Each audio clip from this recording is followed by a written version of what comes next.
IT expert Gabe Belanger, president of Computer Geeks On Call. What can my company do to make sure our information is secure? The best answer to that is that there's no absolute way to ensure that your data is completely secure. The reason I say that is because there are big government agencies and big companies that are hacked into in a variety of ways all the time.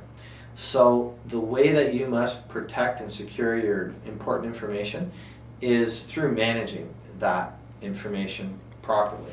There are a couple different protocols and things we can do. The most obvious thing to do is to have a good file server, which is a computer designed to protect your data. It protects the data by allowing only certain kinds of access to it. So to make it easy to kind of get across, you need to have a username, password, and domain name to access the information, whether you're inside the company or outside the company. We can also do an authentication method that's really cool, which is, if you put in the password wrong 3 times, you don't get a 4th chance. You're locked out. Another way of doing that is to say, well, you only really have 10 minutes on that form to log in and access the information. And if you can't get it done in 10 minutes, that's it.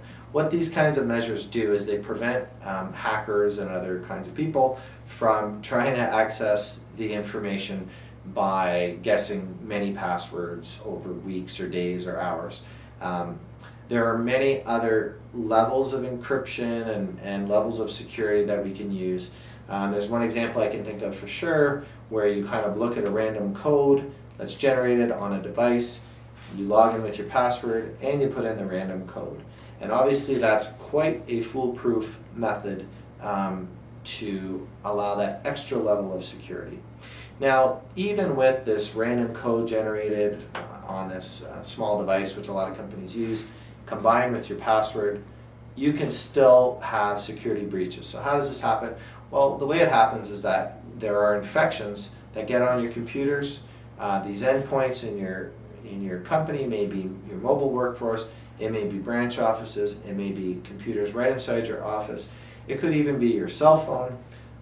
It can also be another method that some organizations use, which is kind of called zombie attacks, where basically they will sneak into your systems without you knowing it, access your computers, do whatever they're going to do. A really common example is that they will send 10,000 Viagra emails in the middle of the night and then remove all this software, unplug, disconnect. You'll never know that it happened.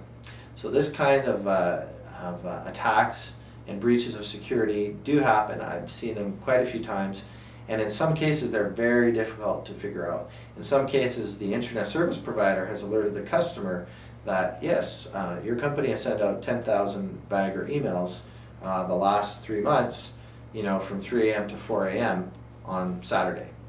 And in that scenario, you really understand that you do have to be very careful. And we do need to set up these systems and monitor them and manage the security, knowing that there's no foolproof way, but it must be managed. Thanks, Gabe. If you have questions or would like more information, please email Gabe at mycgoc.com.